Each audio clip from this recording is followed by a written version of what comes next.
welcome everybody to this WASH debate. I think this is this the second since the pandemic? Third. So getting back into the rhythm of meeting each other physically every now and again for an exchange of ideas in what was originally, I think, the Hague-based community. But I notice we have 33 people join us online when I last looked. So increasingly becoming a hybrid meeting, which is fantastic. Great to have the audience. But of course, those of you who are here in the room have the added benefit that after you likely sat through and afforded the presentations, you get to have a drink and a chat with everybody. So for those of you who don't know me, my name is Patrick Moriarty. I'm the CEO of IRC WASH, the host of this event, and so you're all very welcome on IRC's behalf. And I think, particularly, well, it's always, I keep saying still that it's nice to see people in the flesh, and every time I go to something like this, I see a few more people in the flesh who I haven't seen for 3 years. So it's still a pleasure, and it's still relatively, still feel quite new. We have, I think, 4 great presentations for you, and I just want to acknowledge that we've got a great team with us from Max Foundation, because you're having your Synergy Week, and so we have the pleasure of all of your country team colleagues in the room. And we also have, coincidentally, IRC's having its board meeting, so we have all of IRC's supervisory board with us here. So I think we have an unusually diverse group for a Hague-based meeting. So I hope everyone will doubly enjoy the drinks afterwards when we get a chance to talk to each other. So I'm not going to waste any more time on this, other than to say that I'm really looking forward to it. I'm going to hand over to your moderator for the evening. Let me introduce Clarissa Brocklehurst, who is not only IRC's board, which is why she's here, but also adjunct professor at the Water and Health Institute. So many of you know the UNC Water and Health Conference in North Carolina every year, and Clarissa is part-time member of the faculty there. So, Clarissa, over to you. Okay, and you mentioned that I'm a member of the... I started with that. Full recognition to my board. Right. It's this gathering that's much more relevant. So thanks very much, Patrick. We're looking forward to an interesting discussion. Today's discussion is going to be on market-based approaches and the use of leveraging household investments. And we're going to hear several examples of this. And there's a set of questions, which I think is on the slide, not on the slide. Keep going on the slide. This is going to be the focus of the debate. What we're going to do is I'm going to tell you who the presenters are going to be. I'm going to invite them to come up one by one and present. And then at the end, we'll bring them all up. Plus, there's one added bonus panelist, and we'll be able to ask them questions. These are the kinds of questions that we want you to focus on, but I'd like to add one more question to this, which is not only should we be thinking about what we're learning about leveraging household investments and market-based approaches means for what we do and what you do as Dutch organizations, but also what does it mean to the governments, the countries in which these approaches are being tried out, in terms of what they need to do to create an enabling environment and what we can do to support that enabling environment. So we're going to open with a framing presentation by John Butterworth, who is the co-director of IRC Global Program and head of the Research and Learning Group. And then we'll hear from 3 presenters. Kerstin Danert is going to join us virtually from Switzerland, and she's online. Yeah. She's there. She's the director of TapWater and has a background in groundwater development in Africa. And she'll tell us about an assessment she just completed of SMART approach. And we're also joined by her colleague, René Veldman, who has also worked on this and who's going to be able to join us in the panel discussion to see the questions in person, as well as having her online. Then we're going to hear from Saiful to tell us about a safe water enterprise model in Bangladesh. Saiful is the CEO of an enterprise called Max TapWater. And then we will hear from Valentin, who's the CEO of the Financial Inclusion Improved Sanitation and Health Initiative, which is Finnish. And I wanted to be very careful with this not make you think that he came to Finland, but he doesn't. That's going to stand for you. So my proposal is that we run through all of these presentations back to back without pausing for questions. I'm going to ask each one of the presenters to stick to a maximum of 10 minutes. And I'm warning you all, I will cut you off if you go over that. I'm a very mean moderator. And then we'll bring all the panelists up and open up to questions from you, the in-person audience, but also to the 50 people that are joining us online, which is great. We'll be fielding their questions. So without further ado, I'm going to pass over to John. Thank you very much, Clarissa. And I should stand over this side, right, for the colleagues that are online. Thank you very much for the introduction, Clarissa and Patrick, and setting us up. And I'm just going to speak very quickly about a few things we know, really just pulling on a few key resources from our sector, what we know about household investment in sanitation and water. Maybe the next slide, please.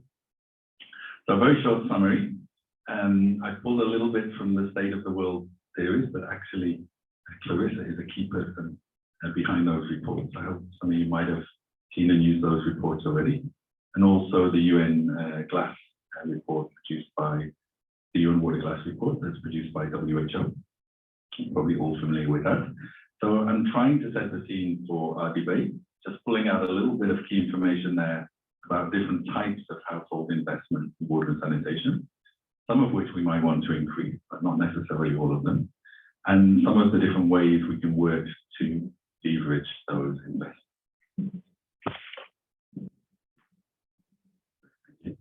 So we know that in sanitation, most costs are covered by households, at least in the countries where we have estimates available through the glass report. It's 68% is one of the estimates we have. And households may invest in their own toilets, superstructure. We're all familiar with the sanitation chain, like the one shown on the right there. They might be investing in containment or emptying services. And as online on-site sanitation solutions have become widely accepted and building on some of the learning about processes like CLTS and others, we're seeing much more innovation along that entire chain, including upstream investments that are really targeted on delivering leveraging household investments. So that market development is getting more attention than it used to, thankfully. And we see systems diagrams being used widely, like the one on the right there from the USAID report. And market developments become a really mainstream narrative within sanitation. And I'm only pulling out an example about sanitation here. We could have also talked about hygiene as well. And although many examples are struggling to scale, we learn from some successes, we learn from failures as well.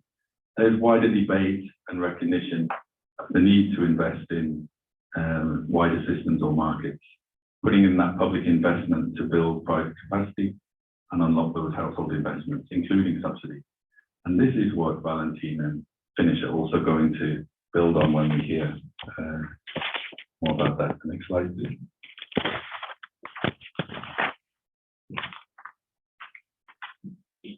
What we're trying to do this evening is also put drinking water alongside here. So perhaps surprisingly, in water, drinking water, the situation is similar.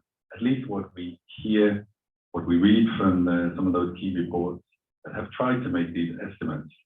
So we see that in water, 61% of total investment is coming from households. This still might surprise some of us.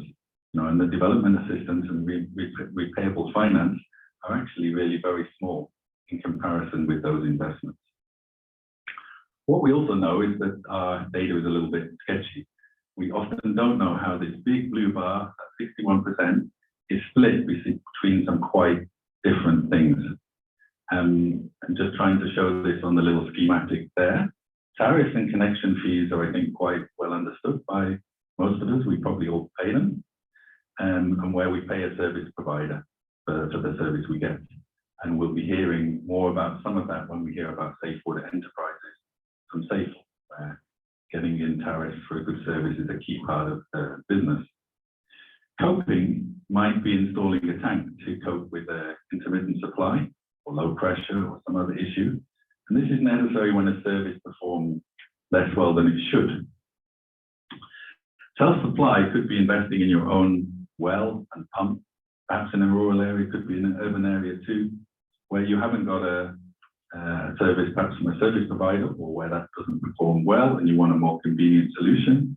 And we'll hear more from Kerstin soon about the Smart Centre's work in this area and the assessment that she was involved in. Self-supply happens when individuals and households become their own service provider. And it varies, but certainly in some of the countries, the kind of countries that are included in the GLASS report, we know that it's more than half of household investment. So that 61%, and in some cases where we have data, we know more than half of that is going into self-supply investment. And that sort of makes sense when we see from other estimates that we think about 1 billion people get their drinking water this way.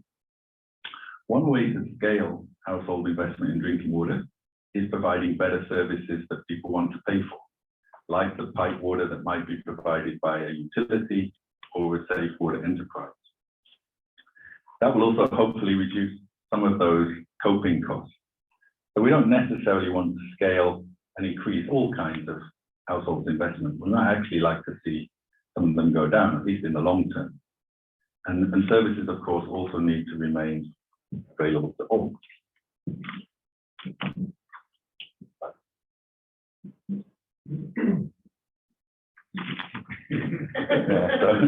So self-supply is quite a good topic for debate. And I think that I hope we'll have some of that alongside what's different between water and sanitation and these kind of households that are being made up there. More on the water side, I think it's true that there's less agreement about it, but let's see what this thinks. So I'm just going to say one more slide about that, and also so we can plug a book that IOC was involved in supporting, and there's some copies here of a book which Sally Sutton wrote with some support from IRC. So achieving the SDGs, which I think is what we're all here for, and to go even faster than we currently are, to make more progress, really demands improving and combining multiple service delivery models at the same time. I think this is also another thing to debate. Do we do enough? And do we sometimes get sucked in a little bit too much to one service delivery being the model being the best, when actually it's likely to be that some combination are the only way to reach everyone quickly and make sure that everybody gets access to a service. So just sort of the last part of the introduction, we're thinking quite a lot about private sector participation in pipe water supplies, like the safe water enterprises. We see some innovation too in operation and maintenance type services. And I think we're thinking quite a lot about tariffs, or at least it's there in the narrative, and growing revenue. But we're not thinking that much about how we can grow some of these investments and markets, particularly in drinking water. I think we're starting to make progress in sanitation. And I think in both sanitation and drinking water, but specifically in drinking water, I think we often fall into microfinance being the way to do this. And actually what some of the data is showing us that in fact, one of the things households do have is finance, and they're willing to actually invest some of that money. So I think we need to look a little bit beyond microfinance at those other things that are holding families back in getting up the ladder, whether that's in water or in sanitation. Because I think what we also know is that household investment can deliver safely managed water services, but often don't. Thanks.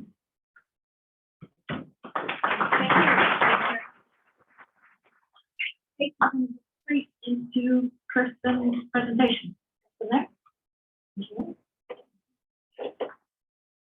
Kerstin, over to you.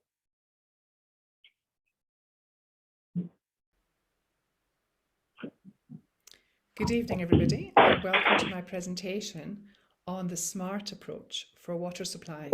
And I'm going to present to you some findings from an...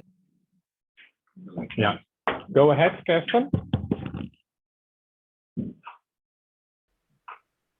Good evening, everybody, and welcome to my presentation on the SMART approach for water supplies. And I'm going to present to you some findings from an assessment that's just been completed. So it's really a pleasure to be a presenter for today's WASH debate. And I'm especially excited to present on the subject of self-supply and market-based approaches. My own experiences observing and working with rural dwellers who have been investing in their own services started 20 years ago. And that was when I was living and working in Uganda. And it was clear that people were taking advantage of tapping the rain that fell onto the rooftops. They were catching it with whatever containers they had.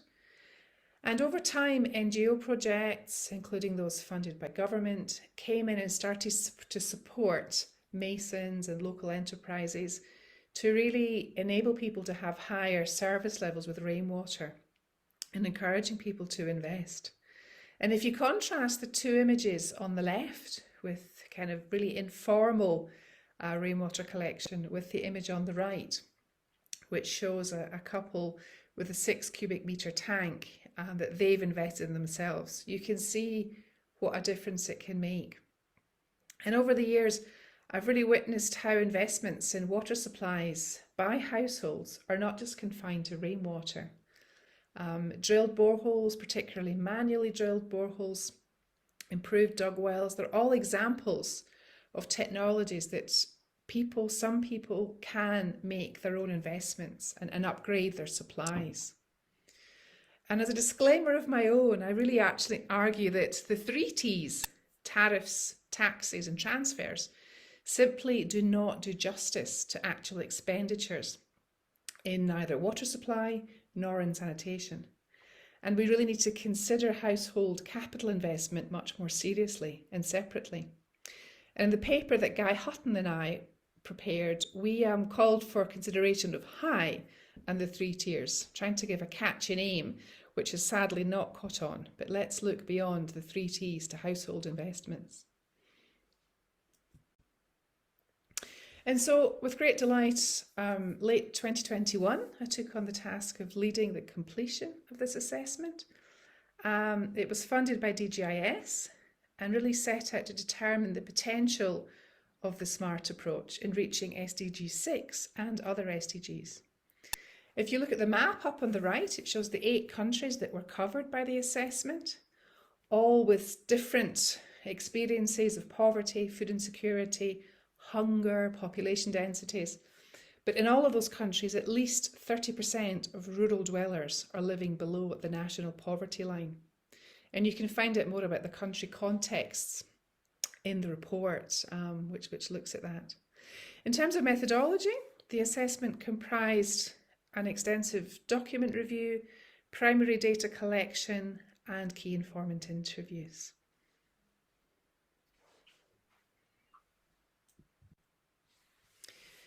So what is the SMART approach? Well, SMART stands for simple, market-based, affordable, repairable technologies. And the SMART approach has 3 principles: the use of innovative technologies, training of the private sector, and promoting, supporting self-supply. The focus is on local production, local materials, and family-based management, and really trying to reduce costs and scale up options for community and household investments at family level. I've already talked about some of the smart techs, and you can see a couple of pictures there as well. So what were the key findings? Well, the SMART approach is contributing to SDG 6, and such a market-based approach can provide safe water that's located at or close to people's homes. Now, this figure takes a bit of getting used to, but it shows the walking distance of users before and after new rope pumps had been installed.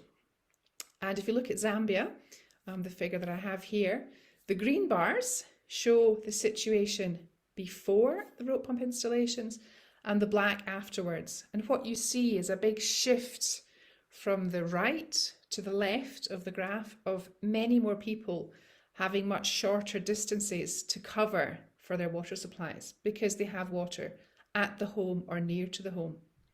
So for example, there are 67 people who have water supplies within 10 metres afterwards, and there were none before. And the number of people with more than a kilometre has shifted tremendously.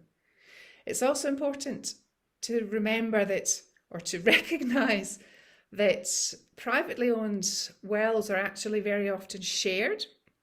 Sharing's the norm, certainly in Tanzania and Zambia. And the survey showed us that in fact, one privately owned rope pump would actually serve 41 people, not just one family in Zambia. The report also provides insights into the different impacts of households experienced by women, children and family as a whole when they have access to water supply much closer to the home, to these household sources. And it shows what people do with their time and money that's been saved from no longer having to go so far. But also another key aspect is that these supplies have also boosted rural incomes for some of the owners.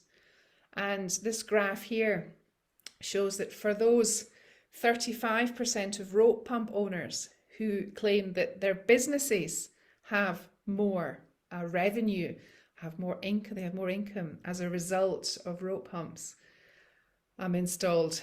So you can basically see that, it's not only improving water supply for drinking, but it's also improving water supply for productive activities. And there's an economic value attached to that. You can see the figures in the report also for Tanzania.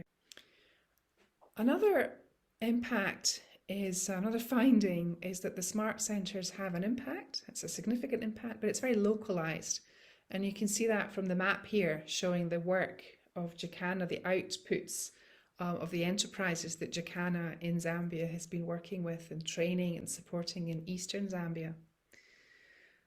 And also, we found that official recognition of self-supply and targeted subsidies would both likely be vital to scale the impacts and reach households that would be served last through other service delivery mechanisms. Now that's a bit of a mouthful of a sentence, and I'll explain it a little bit better with the graph here. But this graph, which is again taken from Jacana, shows the mix of partly sponsored wells and fully paid for wells, paid for by the owners. The red is the partly sponsored. And there's a whole process of, over time, people adjusting, investing in the technology, and also the need to support poorer homes to access those household services. So recognition and subsidies are really important. And we also found that the smart approach, it really has potential for much wider impact, but it's constrained by low levels of funding and staffing and insufficient working partnerships within the countries that they're working. So what else? Well, a big finding that came out, particularly from the interviews with stakeholders, key informant interviews, is really that negative attitudes towards self-supply, as well as misconceptions in the international community, really undermine the efforts of the smart approach and limit the impact of other market-based approaches. And so if you look at this chart on the right, which shows water quality findings from the assessment, this is water quality from rope pumps that have been drilled within the last 2 years. You see that 74% have 0 fecal coliforms per 100 millilitres and 17% have 5 or less. And what's your attitude to that? Do you think, oh yeah, well, it's a one-off, or oh, but piped could be better, or oh, it's not really good enough? What are the attitudes that you have towards these lower tech solutions that self-supply offers? And so finally, the key recommendations. One kind of overarching conclusion is that market-based approaches isn't simple, it's not easy. It needs thought, it needs time, it needs to be done well. And if you read the reports, you'll find all sorts of nuances about some of the pitfalls and challenges. However, really going forward, it's such an opportunity to sit along other service delivery approaches. And we ask the Dutch Foreign Ministry of Foreign Affairs to really consider direct or indirect financing to scale up market-based approaches for rural WASH, and to reflect and challenge some of these negative attitudes and misconceptions about self-supply within the water supply sector, and invest in the development of evidence and policy dialogue. Discussions like these are great, of course, debates. And then for the smart centres, you've also got homework, and we really ask you to invest in proof of concept, awareness raising, developing your programmes, and improve the working partnerships with others. And consider broadening those 3 pillars to 5, adding policy engagement and monitoring alongside technology, private sector training, and the supporting self-supply and encouraging household investment. Also, strengthen the monitoring to track outcomes and the use of data, which you can use for advocacy. And strengthen the sharing of experiences across the Smart Centre group and with others. Here's the bibliography. Here's the link also to the report if you want to download it. And yeah, thank you. Thank you very, very much for listening.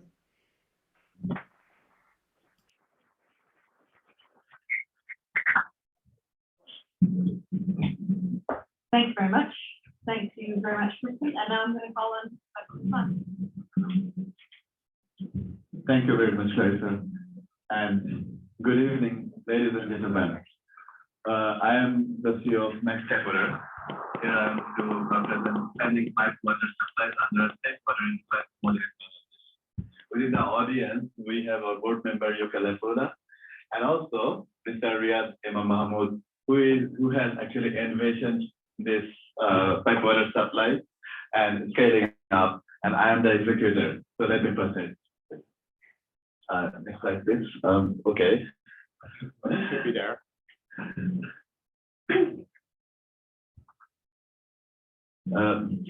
Let's come. You all experts know the problem in Bangladesh about the water. 73 million people don't have the access to safe water. 5% of rural households have pipe water, and women are the main carrier of the water. On an average, it takes 90 minutes for them to carry and bring the water for their household consumption. So 87% of them are using unsafe water for cooking or cleaning or other household activities. So what is actually resulting in, I'm not sure. So maybe I can speak louder. So resulting in diarrhea. I think the online. Okay. Resulting in diarrhea, malnutrition, and being too short for their age. Now, public rivers are far away from where they carry the water, but it is labor-intensive work, and also expose the women for sexual harassment or other kind of bullying or so on. To solve this problem, government and NGO came up.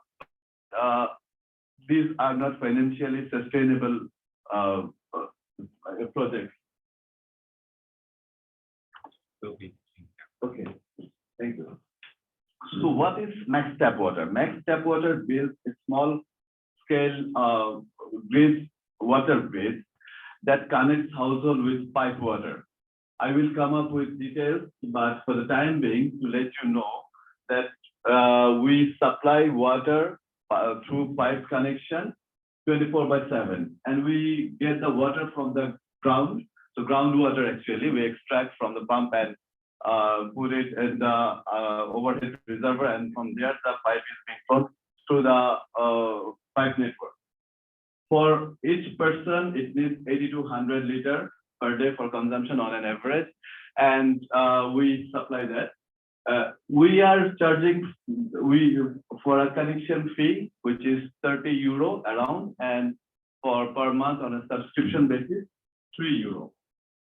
And we allow 3 tap connection within their households. And this initiative's been supported by EKN, Ambassador King of Netherlands, and Aquaporal, Voxipus, and other donors. Next, please. So you can see the picture, a rough sketching. There is a tower and there is an overhead tank. So the groundwater is extracted through motor, the pump, the water is being stored in the overhead tank, and from there, the water is being connected through the pipe network to the houses. On average, there are each grid has 75 households, and which means that around 290 lives are being affected positively in this, and out of them 145 children are in each grid. So one grid expects to leverage the 2,200 euro for private entrepreneurs investment, and 1,800 euro as additional private investment. And we have seen that this is contributing SDG 3, 5, 6, and 8, directly contributing to 6 and also 3, and also being the triggering point or actionable for SDG 5 and SDG 8. Next, please. So here is a bigger picture how it works.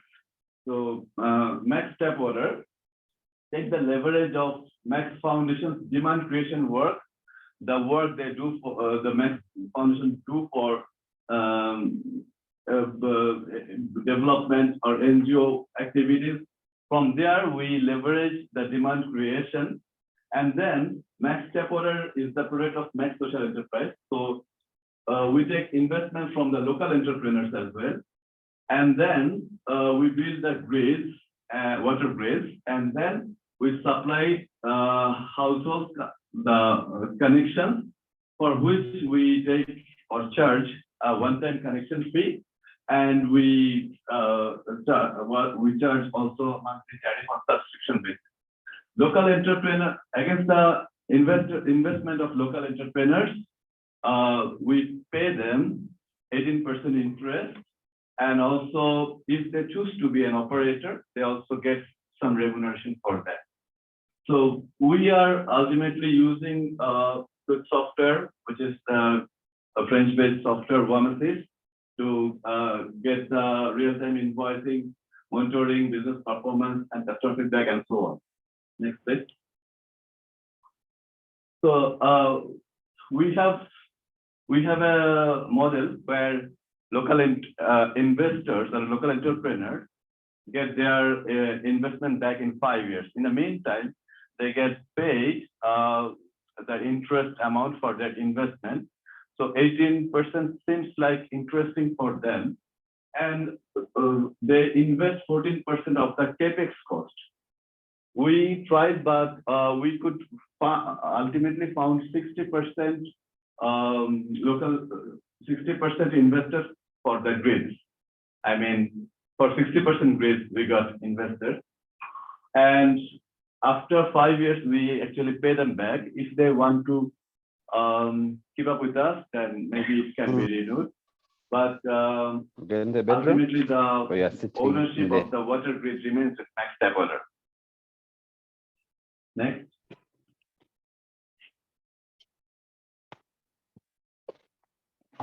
From March 2022, we have been running 20 water grids. From there, we have given connection of 1,100 households, and which is actually 4,300 lives and 2,100 children within. And 20 jobs has been created because each grid has to be run by an operator, and leveraging, and also 10 jobs in headquarters and also regional offices. With leveraging additional investment in water, sanitation, and health, but I'm not because it needs to measure more. But what I can mention is that It saves the doctor's fee and medical treatment costs for these 4,300 people.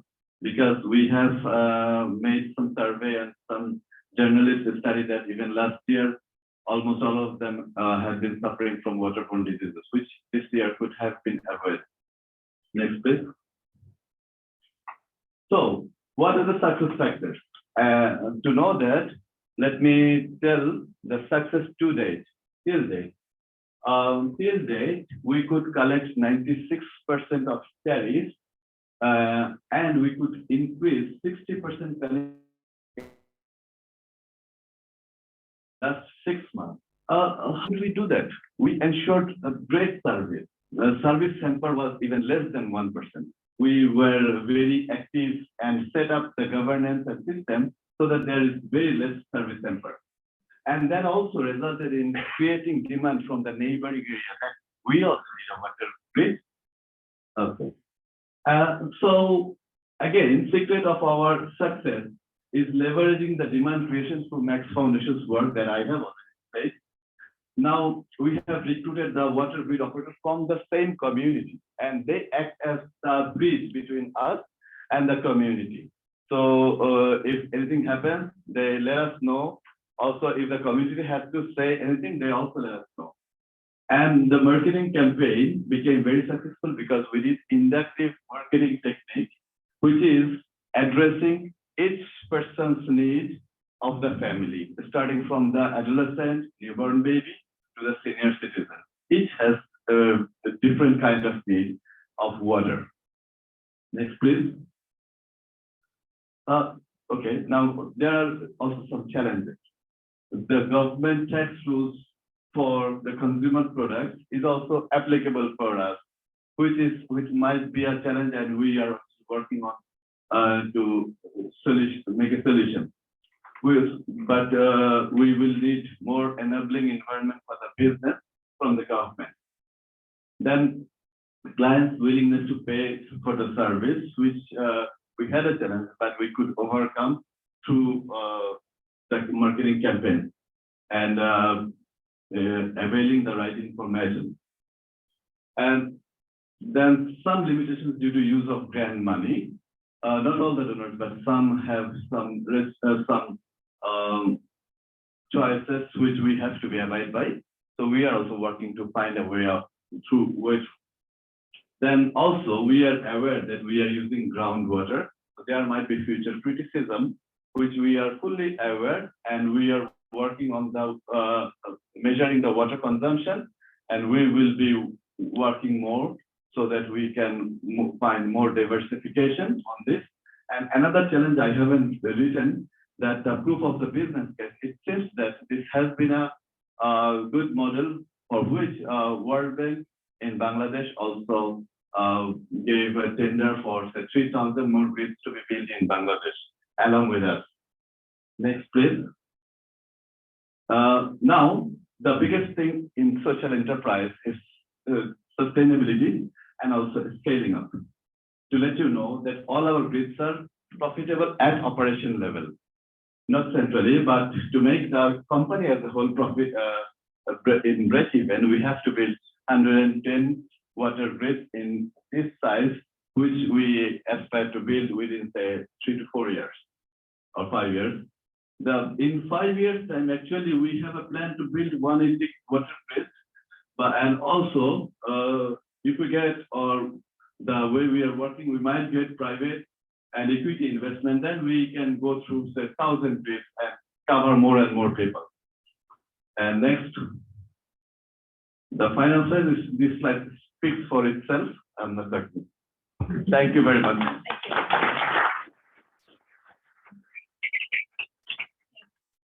I hope you're all keeping track of the questions. You haven't lost, or forgotten the questions you had on the earlier presentation. Thanks everybody for keeping the time. And Valentin, I think we're over to you. The last presentation. Thanks. I'm here representing a partnership or a consortium. So I see some of the partners in the room. And maybe you can just. So thanks, Clarissa, for explaining. I'm not from Finland. We are not from Finland. We are Financial Inclusion, Improved Sanitation and Health Consortium. And it's Mondial because we don't do it in one country. We started way back in India in 2009, and I just want to point out to you, I mean, you all have seen this before, I'm sure, but this is still happening everywhere. This wastewater going directly into the environment. You think you have a toilet, very nice. Someone comes to empty the toilet, but you don't want your toilet to be full. It stinks like anything. So you pay anyone to empty. This still is quite often the case. Let's go to the next. So now, theoretically, a small video should be playing. Finish Mondial. It's going to explain much better what we do than what I can. So I'm just going to do a dance or something.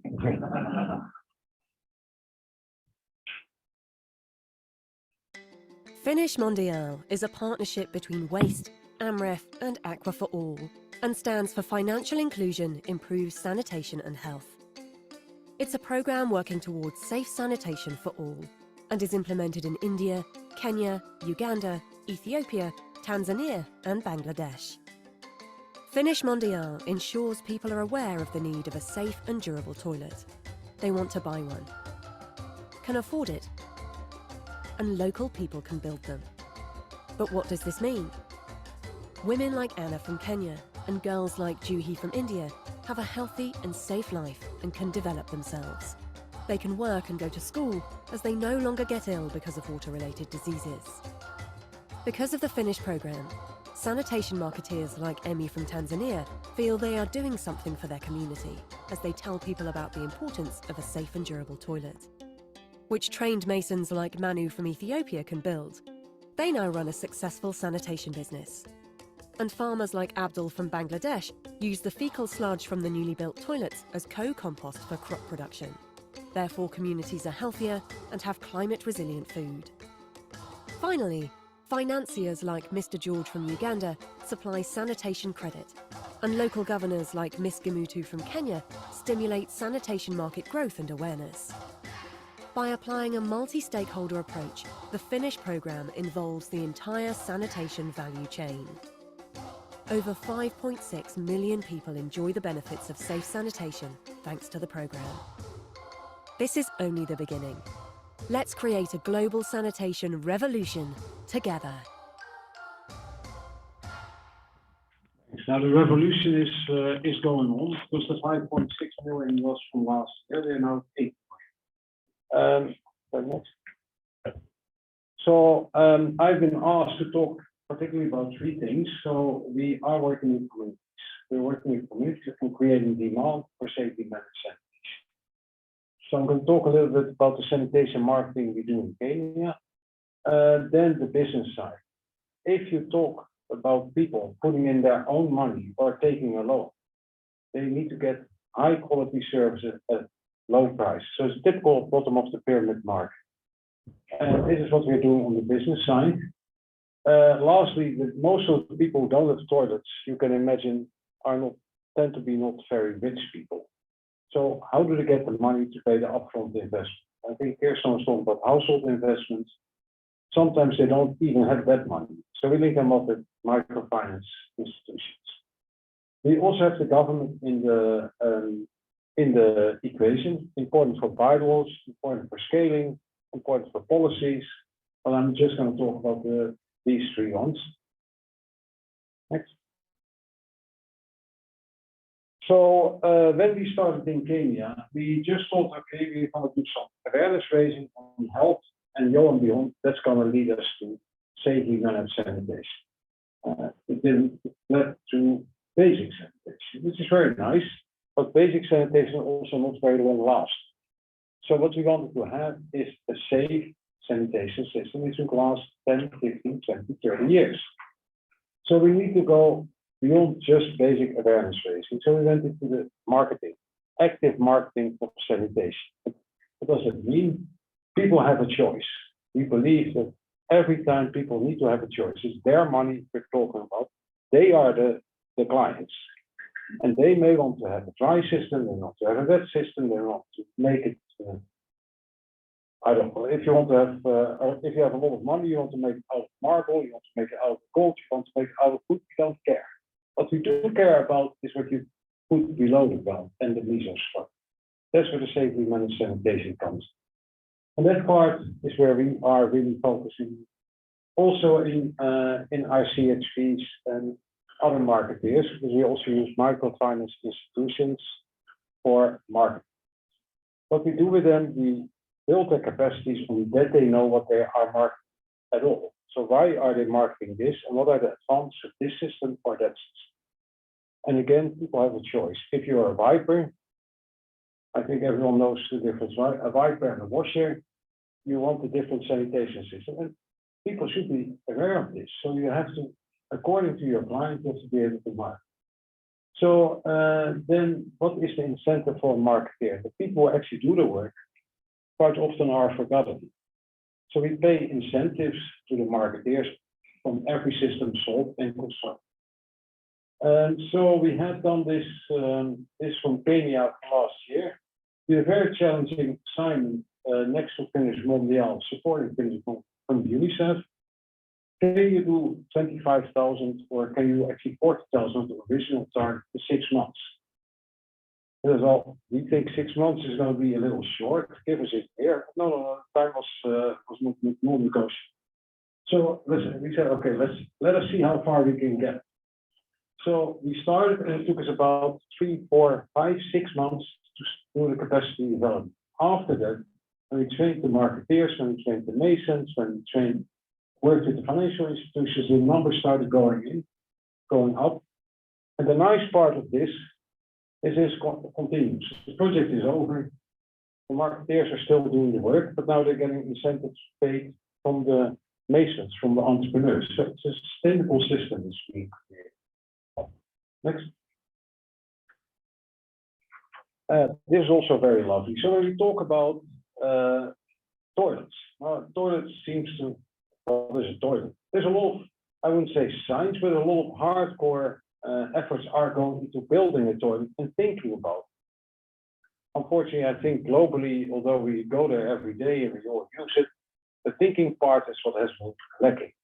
And we haven't been thinking about how can we improve the processes, how can we actually build them smarter, cheaper, better. And in Ethiopia, it's been very creative. They've been building molds, they've been building blocks. The blocks are interlocking, so you use less strength. There are also small innovations. And what we do see is that these businesses are growing. They're picking up. They're really picking up day by day. And what we are trying to do, we're trying to capture more of the employment data of these businesses, because this is a growing venture. And building toilet blocks, the next thing you're building walls, you're building houses, you're building schools. We have seen this, some of these entrepreneurs developing into contractors for government. And what is the interesting part as well, is by doing this, looking at the supply side, looking at right sizing, using different materials, using local materials. The cost reduction has been going from, I don't know if anyone has the exact exchange rate for a beer, but from 17,000 to 10,000 beer. Or 70. So, 70 per euro. 70 per euro. 17. 17. Okay. Now that should be, no, then 17 was 30, no? Is it? All right. So the point is, people have phones who can look it up, but the point is it has gone down and the quality has gone up, and it is from an unimproved toilet or a basic toilet, an improved toilet, it's become a safely managed toilet. So these are double pitch. Next. And then it comes to, okay, we have now the demand, we're working with demand, and that's what we're doing everywhere, an active demand. So people, I always use, I don't know where, people really want a toilet as bad as this. Well, not really as bad, nearly as bad as this one. I mean, we can't beat mobile phones, no? But they really want one.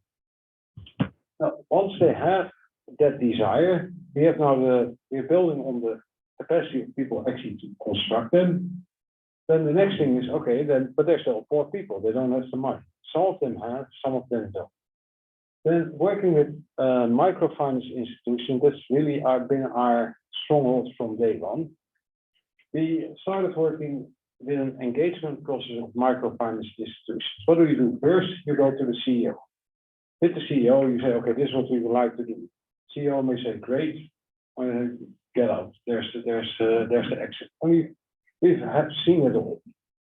Then we work with their middle management and field staff. The training gets more complex and more intrinsic the further we go into the field.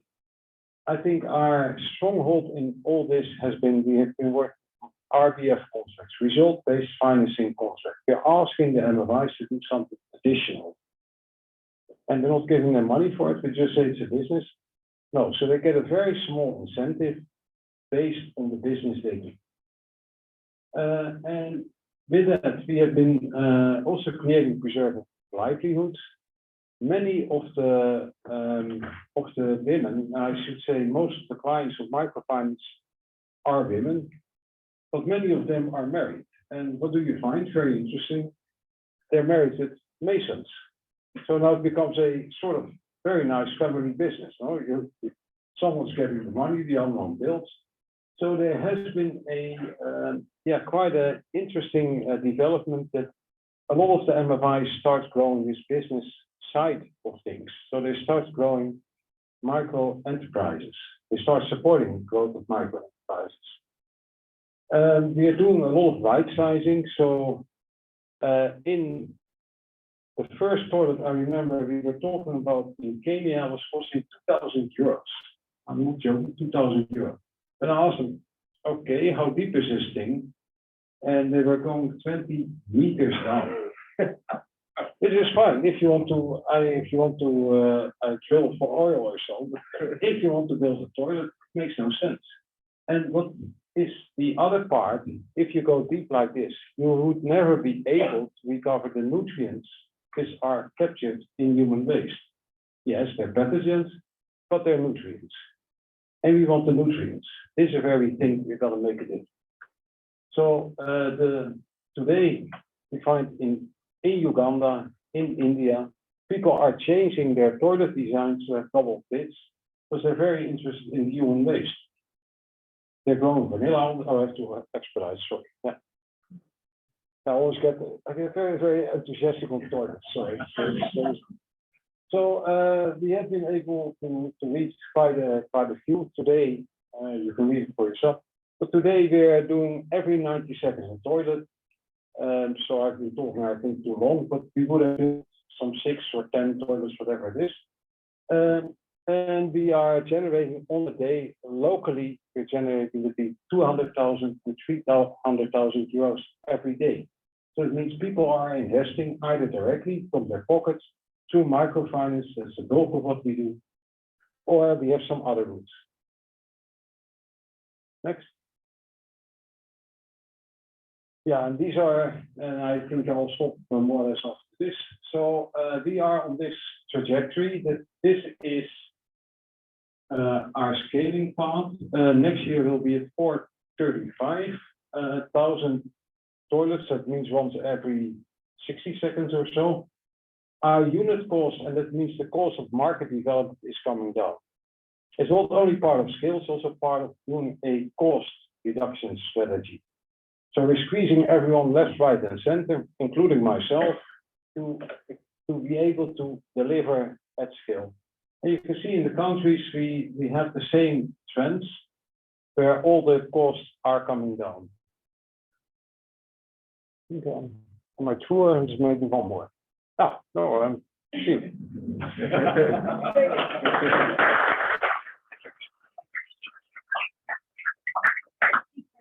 Okay, don't go away. I'm going to have all of the presenters come up, plus Manier, who's going to come up and supplement our panel. You get to sit on these stools. Oh. Yes. Saiful, you're coming up as well, and John. And do you still have something online?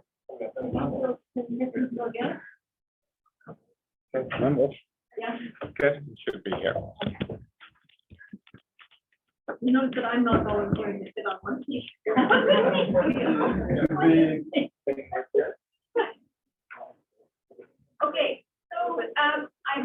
been thinking of questions.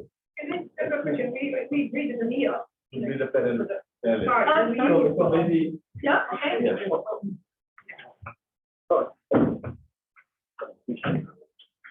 We can add him to the panel. Do we want both of you on the? Yeah, we can. Yep, okay, all right. Let's just have a big happy panel. Very good. But John, do you want to be up here as well? I think. And I'll stand up. Yeah, all right. Please. Please turn it. All right. Thank you very much. And we haven't introduced you. My name is Riyad Imam Mahmood. I'm working as a water expert since 20 years. I also work in public health engineering department in Canada government. I work in World Bank also as a joint commission director. And co-founded the water business. Yes, Very good. Okay, thanks. And perhaps just in the interest of being complete, could you introduce yourself because I didn't get to hear. Yeah, my name is India Veldman. I work with Moderator and the Smart Center. And I also lived in Malawi for 5 years through the TapWater program, which was very nice. Okay, great. So I'm sure you're all jumping up and down with questions, but I'm actually going to favor the online audience because we tend to forget that we've got an online audience. So I'm going to take an online question first, and you are going to read it out. So there's an online question for Max Enterprise. What role does the government play in Max TapWater delivery for households, or is it just strictly local entrepreneurs?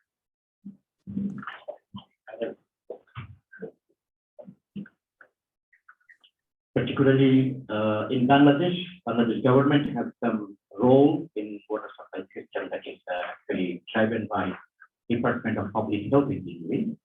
They have a particular structure that reaches every upazila, that is called the local municipality. So these areas where they work, there are some certain rules and regulations set, but actually they did not impose any bar on pipeline supply or this kind of supply technology. It is still open. Only there are some regulations that under development, still not came out as a kind of rules and regulations for ground with a certain sector. Still it is with government still have a lot of positive conditions. Thank you very much. Okay, now I'm looking at our in-person audience. I thought you had a question.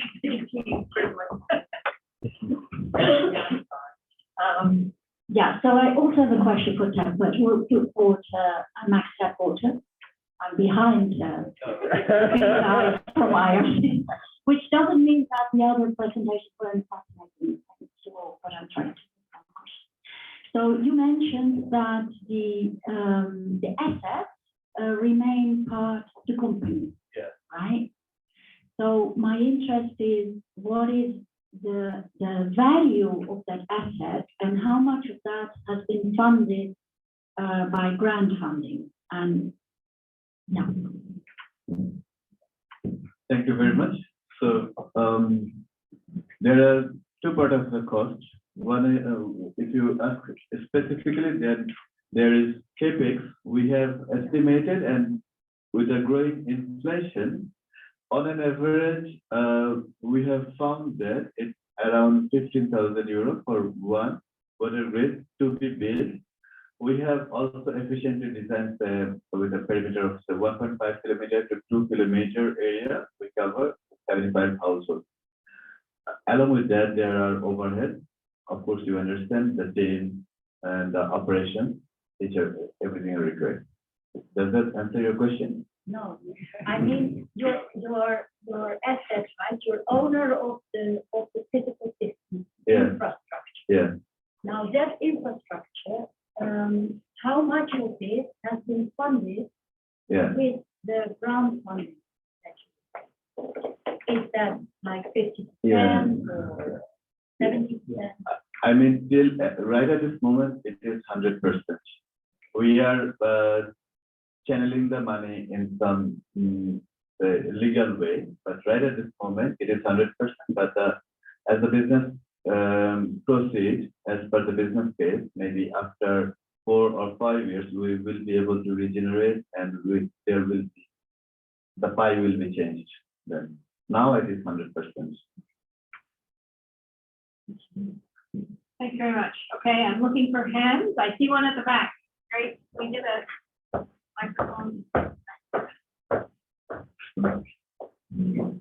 Good evening, everyone. My name is Michel Stroutsma. I work for RDL. I'm actually lucky to have met a lot of people and worked with them in person on the stage here. But maybe my question goes to Valentin. I'm really on board with the revolution, and I think what you're doing is such an inspiring story to create sanitation markets out of nothing that weren't there before. But I remember in our discussion, we've had a lot of discussion about the need for drinking water as well, right? That it's shame. I always feel it's a shame that this revolution isn't coupled with water. And I know we've discussed, yes, your program is done in areas where there's piped water or whatever. Good coordination helps, but I always feel your model could do with a little bit of a water help. I'm going to supplement that question with one of my own for you, so we can answer both at the same time. And it sort of fits in because you're working in India, and I'd like to know how you fit in with Swachh Bharat, with the big India sanitation program, which is championed by government. But that relates to your question because now, of course, India is turning its attention to TapWater at home. They're great questions. Of course, you always say that, but these are really great questions. So the first thing I think on when we started in 2009, right? When there was a water and sanitation program, 95% was water, 5% sanitation. Fortunately for us, situation has changed. Now it's more not more. There's a lot of sanitation as well. What we have been looking at, and actually there's a gentleman here in the audience sitting right here. We are actually talking with Smart Water whether we can indeed link it, because they are doing household systems. And household systems, the costing he has given fits microfinance. And we are talking to our local partners whether we can actually design a product, a loan product, which caters to both. The second thing we're talking to some of these water filter companies. Water filters typically go at 30 euros or whatever it is. And that is not microfinancing hardly. So it's too small, but linking it to a toilet, it can. So we're talking on that part. The third thing is we have signed up with Waterworks. We have an MOU, and we're now practicing that, putting that MOU in practice. So in the city of Nyanza in Tanzania, we're also doing household water connections through microfinance. I mean, we're not doing them, they are doing it. But we make sure that the microfinance links are there. So on those, we are working on different angles. It's a little bit of a struggle for us because we're not water people. So we know sanitation. You can talk to me sanitation anytime. You want to talk water, I'd rather talk beer or wine than water, right? But for that, we have water people. Now coming to the Swachh Bharat, we had a very interesting, if you look at our figures, I didn't show them, so you can't look at them, but 70 million euros roughly was invested by the government of India into our program, indirect, because they do only result-based financing. So they finance at the end. But these people didn't have the money, so they used a microfinance route. So actually, from our figures in India, it's about 180 million euros at that time. Most of it was microfinance, although the end party was the Swachh Bharat. So we thought, okay, we can't count it twice, so we count only on the government of India side. But the Swachh Bharat mission has now changed to SBM2. SBM2 is about liquid solid waste management. We are connecting to them directly. And the second thing, the private water actually is like a dream for us, because then we can do now the household connections, like I was mentioning, with the water utilities. So we're happy about it, very happy. Okay, see, and you can talk about water. You can get excited about water. More questions. We've got another online question waiting. question is for Valentin as well. So online, they ask if in Uganda to get permission to build a home, even in rural area, it is mandatory to construct a pitla tree. Has this made any difference, or is this something that should happen?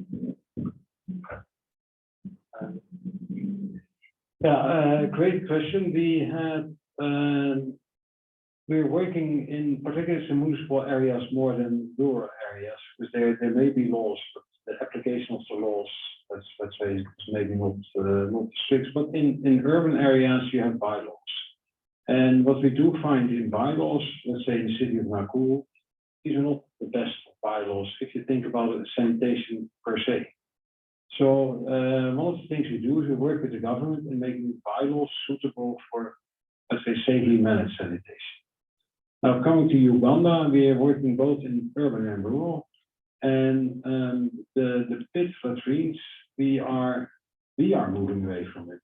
So we're not doing pit latrines at all. We don't do any basic, we don't do any improvement to safely manage. So the standards we apply are superior. So the government, if they want to do pit latrines, we say, okay, there's also a pit there, but this is not what we do. Now we have 2 pits, for instance, and we have different systems, so we're going beyond what they ask. And it's not that we want to go beyond what they ask, it's the people who want to go beyond what they ask. So it doesn't really help us. It doesn't hinder us either. So it's a little bit of a... So you're defining safely managed as a twin pit. No, it's safely managed is to take it from A to B. And yeah, also it's safely. Okay. Because a pit latrine that is properly empty, it's safe. That's true. If it's empty, then in our, we have even a more strict definition. In our view, it's not only safely disposed, safely reused. We want to go all the way, so we're going to reuse. So it's a little bit making our life hard, I know. Okay, there's a question over here, and then I'll come to you. Hi, I'm going from McDonald. I have a question for Max Water as well. I'm interested in your tariff structure. I was kind of almost surprised that you charge a flat fee of €2 a month. Wouldn't it generate more revenue as a meter tariff? For example, if there's a business generate a lot more money from meters. Yeah. Thank you very much. Good question.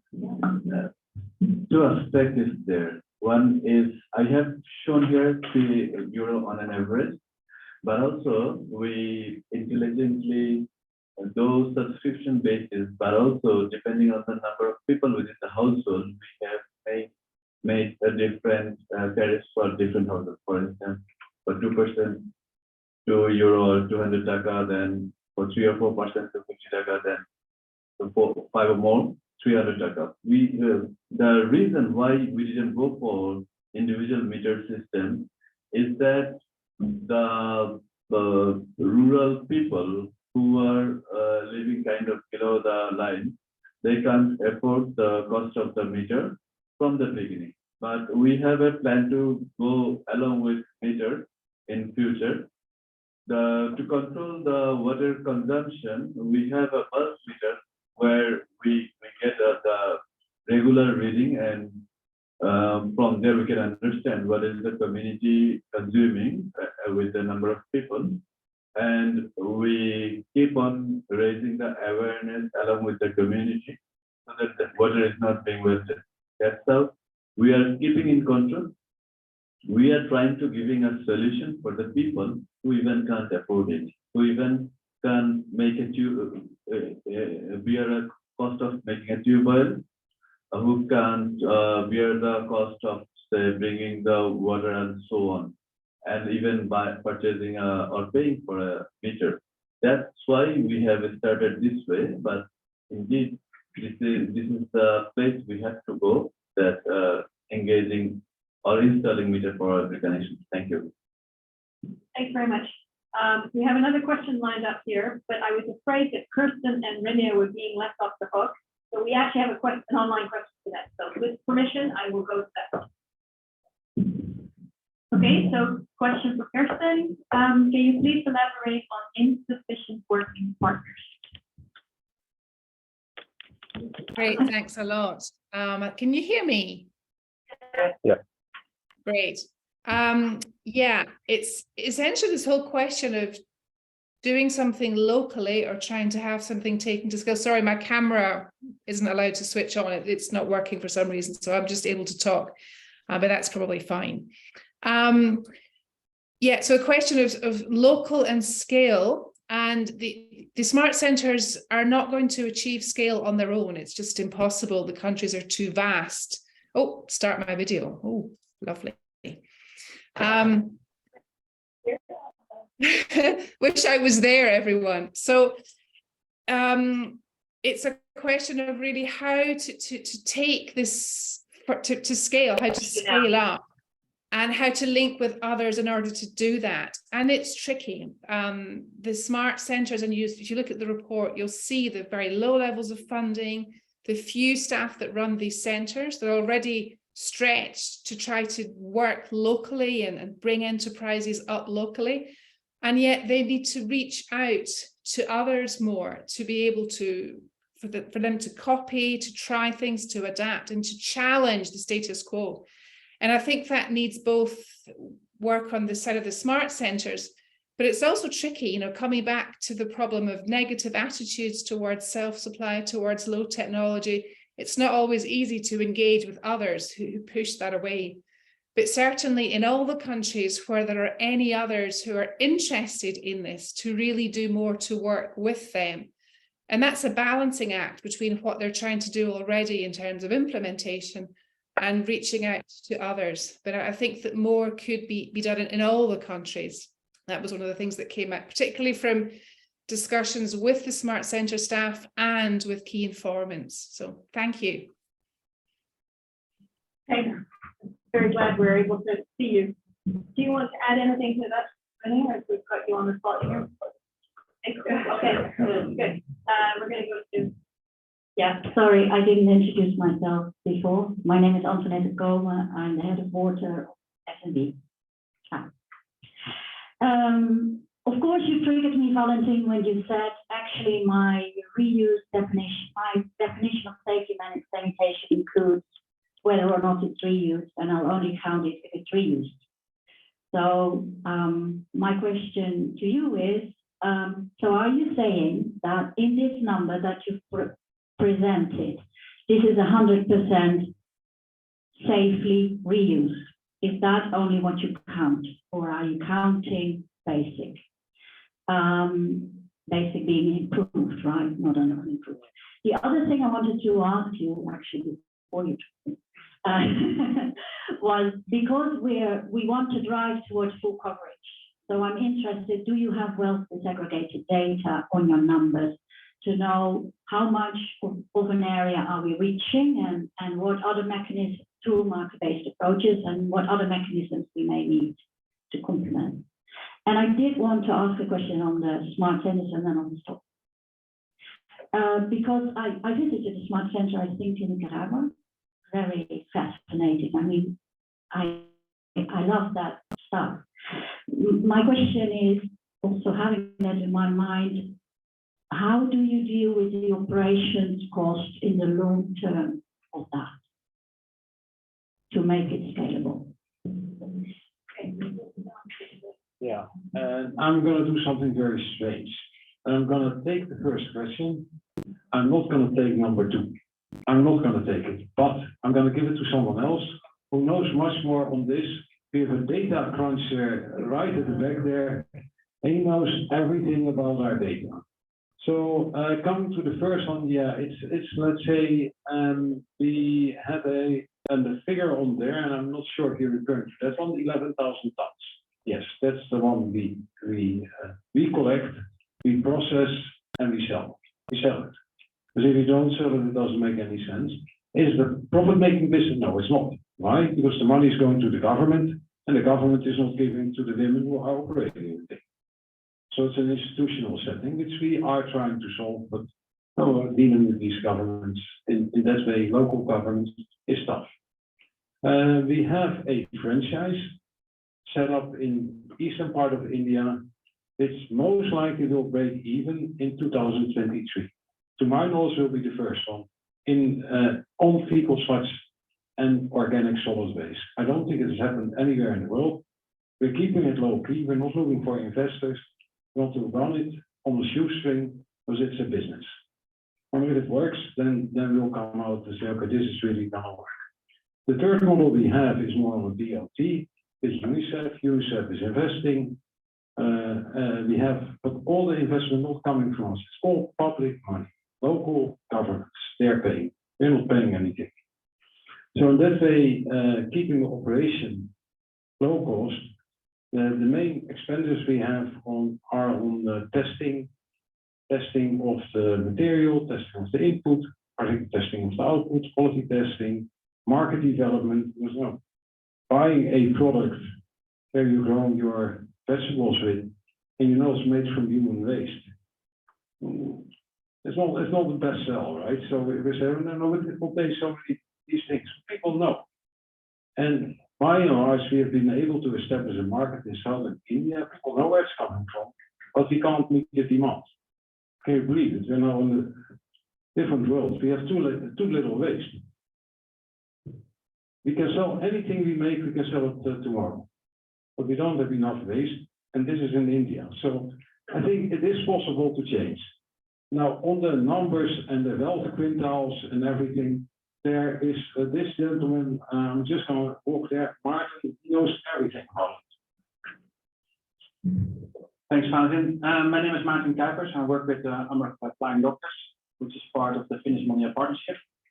On the wealth quintal question, yeah. So the brief answer is yes. So we both in baselines and midlines, the traditional monitoring, we have wealth quintals included in our measurements using International Wealth Index because it's pretty simple to use. And at the same time, we are piloting an outcome monitoring system in Uganda and Kenya, whereby each toilet that's being constructed in the course of the project by households and entrepreneurs is being captured on photo, but also captured on household characteristics, including those wealth quintals. And I think within next year, we are able to, with all kinds of machine learning models that do quality testing on the outcome monitoring reporting. But as a result of that, we are able to see whether we are indeed achieving also in safely managed toilets for households that are in wealth quintile 2 or 1 or 3 in those countries. I couldn't answer it like this. Yeah. Oh, where we are? Percentage of the coverage, That's some. Yeah, I will give you that number. No, the answer. They don't know yet. No, we don't know yet. So the midterm is coming up in the first quarter of next year, and then I can give you those numbers in the course of next year certainly. Then we know whether we reach those low wealth quintals as well in these areas. And then there was the question for.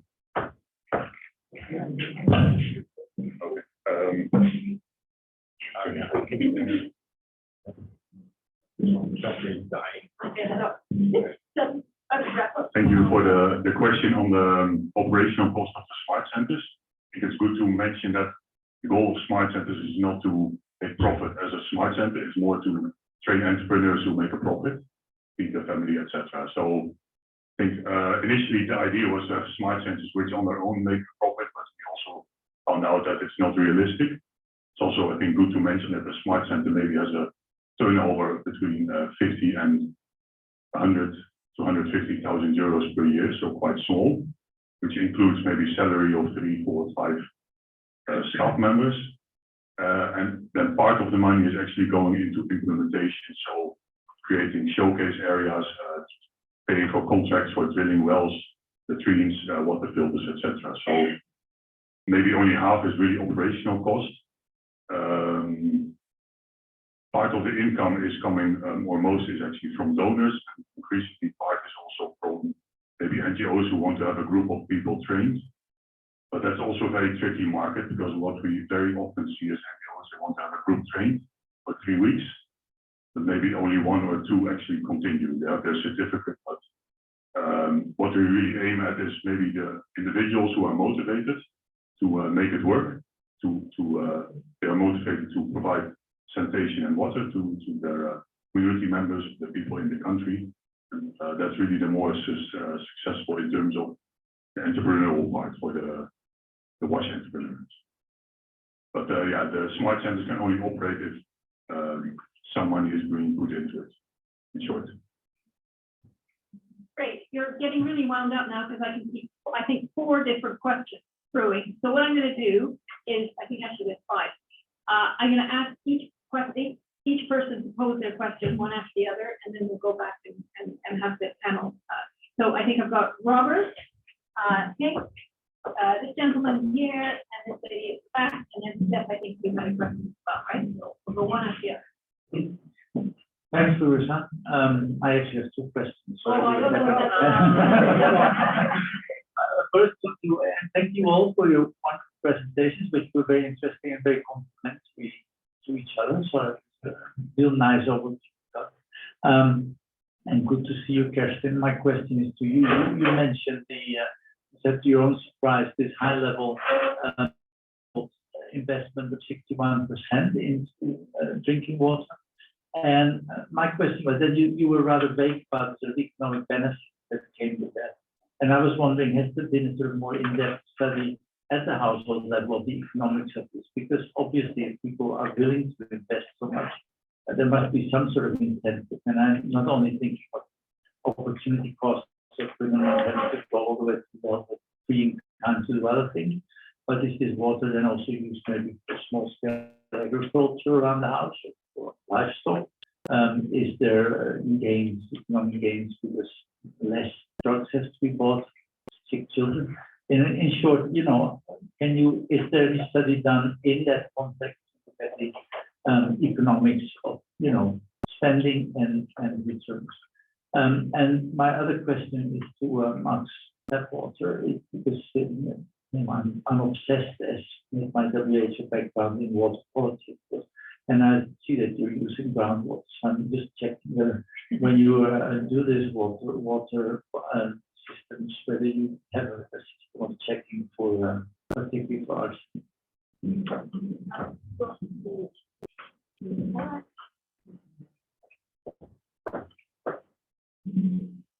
Thank you. My name is Josie Doyle. I work for AMRA as well, and I work also on the Mondial program with Faith, and on the Wash SUV program as well with SNP and Plan.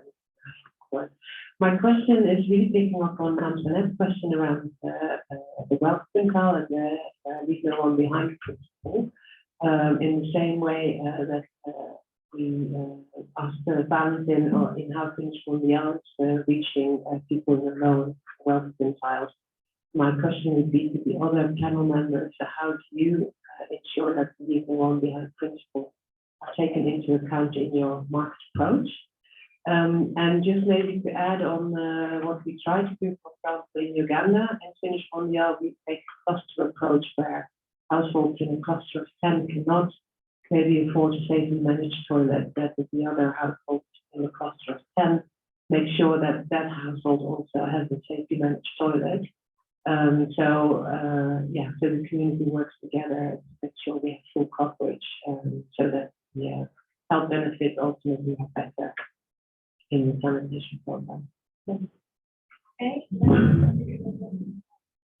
So you're keeping track of these questions. What I'm going to do, I'm going to ask each one of you to make a closing statement and answer the questions that has been posed to you. Now you've got one question for all of you, and I've also got a closing question for you. Just keep all of that in mind.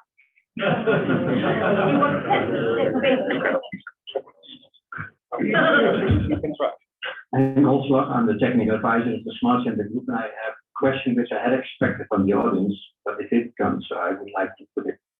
If we promote household wells, and self-supply in household wells especially, the 2 big concerns that people ask is, what about the water quality?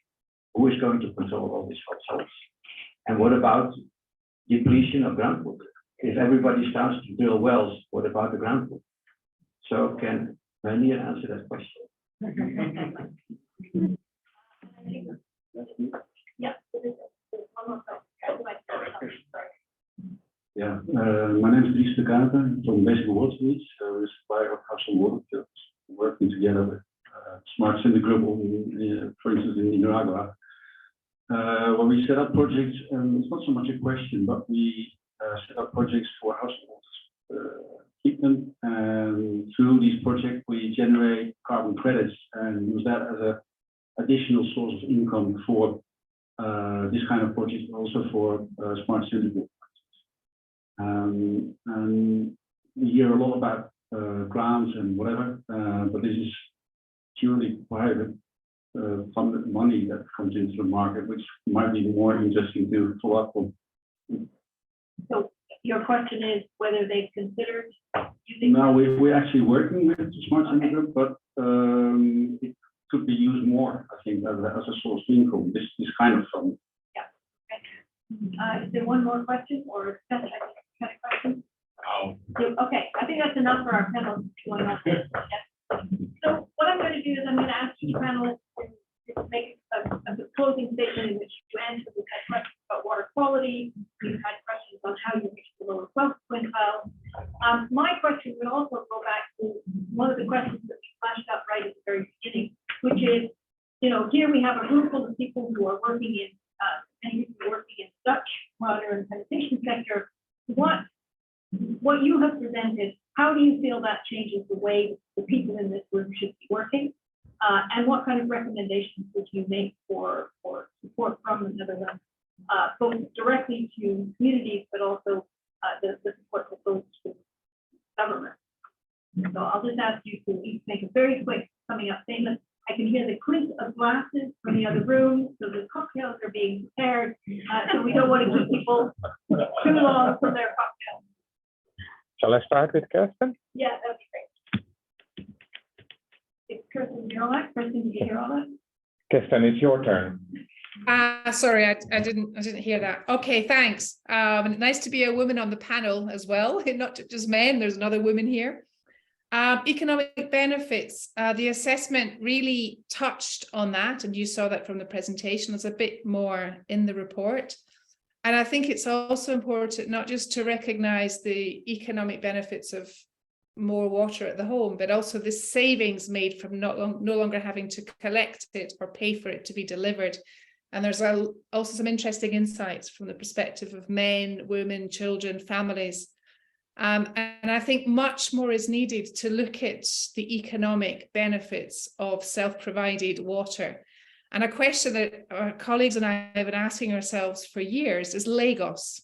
Lagos, which sits on shallow, easy to access groundwater. You know, Lagos would not be the economic powerhouse that it is today if it wasn't for accessing that water. It just would not be possible. So just a study on that would be really interesting. So much more is needed to look at that. And Henk, on the water quality, water resources issue, it's not just a self-supply issue, it's a general issue. Much more is needed to really understand, monitor groundwater resources, essentially. It's not an issue just for self-supply, it's a broader issue. There isn't enough being done. And my big takeaway from the assessment, there's lots, and you see that from the report, it's very detailed, but it's the sharing. It's these household wells don't just serve one family, they serve many more people. 40, 50, 100 people are served from a family well. So let's not think about it as it's just a tiny amount of people benefiting, it's many more. So that's my big takeaway. Thank you. Thanks, Kerstin. Okay, we're going to go over Starting on the well question, although it's already partly addressed by Jose. The other one, another example, because I believe if you want to deal with people who are below microfinance, we cannot think from here, we cannot really, we need people locally, smart people who can help. In Kenya, the Kenyan team came up with an app. Okay, an app. I have a phone full of apps. this app does collect the informal sector lending which is happening. Table banking, merry-go-rounds are on record. Having them on record means the data is being stored. Transactions are being recorded. The trust within the group grows. And this same transactional ledger, as we call it, the app, the Data Gala app, is now linked to microfinance institutions. And for microfinance institutions, people move to banks. So they do have access to different kind of funding.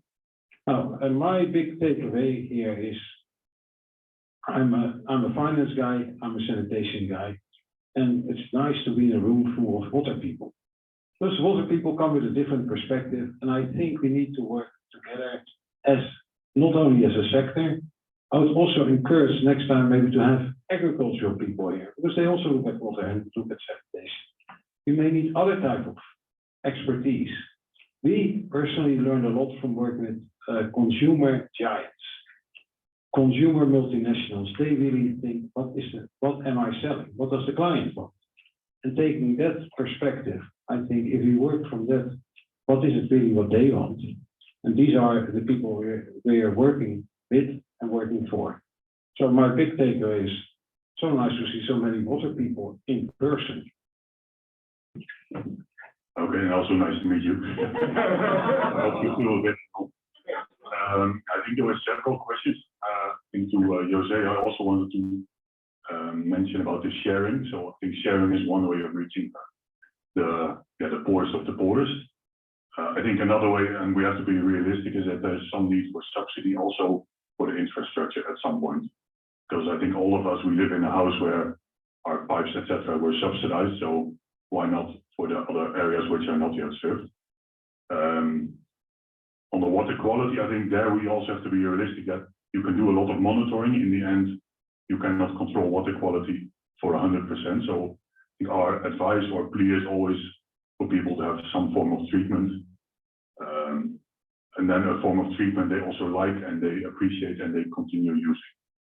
Can be chlorine if you like it, can be boiling, can be a filter, etc. So you have to be realistic with self-supply, and I think with a lot of supplies that water quality at maybe the point where it is supplied, it is up to standards, but you don't know what happens next. And for the groundwater part, I think there, it's important to have the water balance in mind. So whatever you pump out somewhere else, it has to come back into the ground in the groundwater. So wherever groundwater is used, it has to go hand in hand with infiltration, household scale, larger scale, etc. So I think that is crucial to keep the flow of water flowing. And then the takeaway, I think it's not to forget the rural areas, because I think a lot of money goes into cities where there's a lot of work that has to be done. But it's also where maybe the people already, the inhabitants already have some money they can spend themselves. So don't forget the most difficult people to reach with whatever model. So you start first, then I because the first question was about the water quality, the groundwater issues. Yes, in Bangladesh, there are certain areas where arsenic is very significant, and 13% area are arsenic, and a certain area, 34% area, have more or less saline. So these are the challenges. On the other hand, the rest of the area, water quality is good. No particular harmful constituent other than excessive iron, which is really not harmful for the health, but aesthetically or tasting different. So where we started, it is just we are avoiding those challenging areas because to avoid the higher investment in the beginning, because we are creating a business organization, social business organization. To give an example, that anyone can invest in water in this way, rather than thinking or waiting for government. Someday they will come to build a TapWater scheme in a village after 50 years. So we don't expect this. We want tomorrow there will be a TapWater scheme. That's why we are doing it this way. Number two, there are some equity issues. Of course, the poor people need to be addressed. One, government subsidize, they subsidize everyone. They don't consider who is rich who is poor, because TapWater, when it is subsidized, enjoys equally, even more enjoyed by the rich people. When private companies are meeting the demand of more or less even marginal and to upper class people, then the real poor can get the real subsidy through the local government. Then local government have a role to make sure with social security that these people are really able to buy this connection and it is paid by the government. So that's true. And takeaways, we want really that this water and sanitation markets are equitable market, because we are still depending on NGOs. At the water business we have started, still depending on NGOs, and NGOs have to raise funds, and this money also quite difficult and risky because of changing the strategies in Bangladesh. Aid is almost in the now situation. There is no more aid from AKM for water and sanitation. So we have to find different ways. In this way, equity investment could be a good solution, and social equity, say how you value your money in social way, invest in Bangladesh. So thank you very much. What's your final word and then you Thank you very much. Realty already answered a number of questions. Just to add a few, 1 or 2 points in terms of weather testing the water quality arsenic. We have developed a water protocol and we have developed the capacity. So we have the equipment in the regular interval. We test and we have found that there is no arsenic contamination. And one question about what will happen if everybody keeps on extracting groundwater and groundwater depletion. That's indeed a concern, but also you see that it was serving 4 SDGs, and we are actually keeping the track of the amount of water we are extracting. And this is the first step, and we will move forward through surface water and so on. And finally, for Dutch government, my takeaway is to learn relevant sanitation and other social. And to the sorry, is this okay? Yeah, okay, fine. Sorry, okay.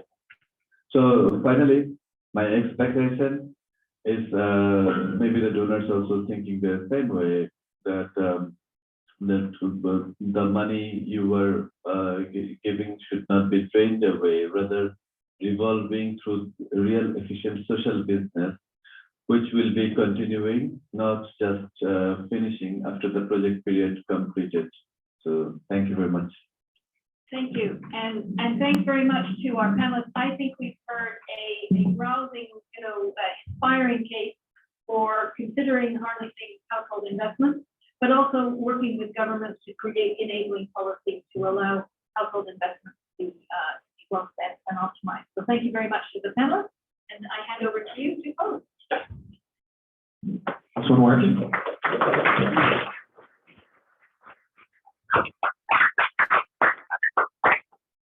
So fantastic. Thank you so much to our panelists, to our audience here, and to our audience online. And again, like you said, Clarissa, I think, I don't know, I mean, I feel something happened over COVID, or it just seems to me that the discussion is moving on at the moment. I mean, we often get frustrated with the sector, we feel that nothing ever changes, but my feeling is that a whole group of initiatives, and particularly I think some of the ones we've heard from today, particularly initiatives that are looking at, say, whether it's safe water enterprises or the Finnish type models, are moving from piloting phase to a scaling phase. At the same time that we're seeing a much more open embrace of the need to take a systems perspective. And I always think that, in particular, I'm always very jealous of the Finnish diamond, because I think that's such a distinct expression of one aspect of looking at the system. That need to bring together finance, and business, and users and government, and each define their own role. I think that's critical. So I'm not going to keep us to my drinks, because I wouldn't say thank you, but I was told I have to show a slide, and I have to, so you're going to give me my slide. So for all of us, this is just a reminder that I know we all have UN 2023 on our minds and how we're going to get our messages into New York, but after New York, and for those of you who are here and for those of you who like talking about all of this, just to remind you that you now have 6 days before the deadline for registering for All Systems Connect here in The Hague from the 2nd to the 4th of May next year. Okay, so whatever you manage to get to lobby for in New York, you can pick up and bring back and discuss with the 500 or 600 people who are expecting here to talk about exactly what we're talking about today into more detail. So we're really looking forward to seeing all of you here then, and we're really looking forward to having all of you submit your exciting concepts and to join us. And particularly, I would say, to the Dutch contingent, see it as our conference. It's for all of us. So, be welcome and be welcome to talk to John and to Brian and to all the other organizers to figure out how you can be part of it, how you can be visible in it, how you can bring your partners from the field to it. I think it's going to be really great for that. And I promise the last one. This is apparently a very short video, and I'm not going to say a word after it. I'm going to let it run, and then we're going to go and have a drink. Yeah? Sanitation is a business opportunity. Billions of people do not have a toilet or have ones that fail to meet quality standards, prevent disease, and ensure safety. To safeguard public health and secure a more prosperous future, we must rethink not only how sanitation services are delivered and improved, but how they are funded. The sheer cost of providing universal access is far too large for governments to tackle the challenge alone. All households, high or low income, are key consumers willing to invest in improving their lives and homes, including their sanitation facilities. This is where the private sector comes in, with toilet manufacturers, retailers, and sales agents selling products and offering services that people need and want. Businesses respond to this demand for better aesthetics or safety with a supply of affordable products and services that address user needs for a profit.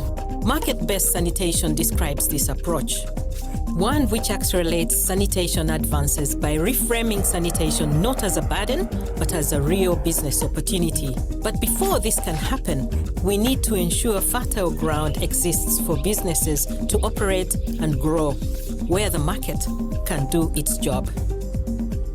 Learn how governments, non-governmental organizations, civil society, educational, financial institutions, and businesses can work together to make this happen.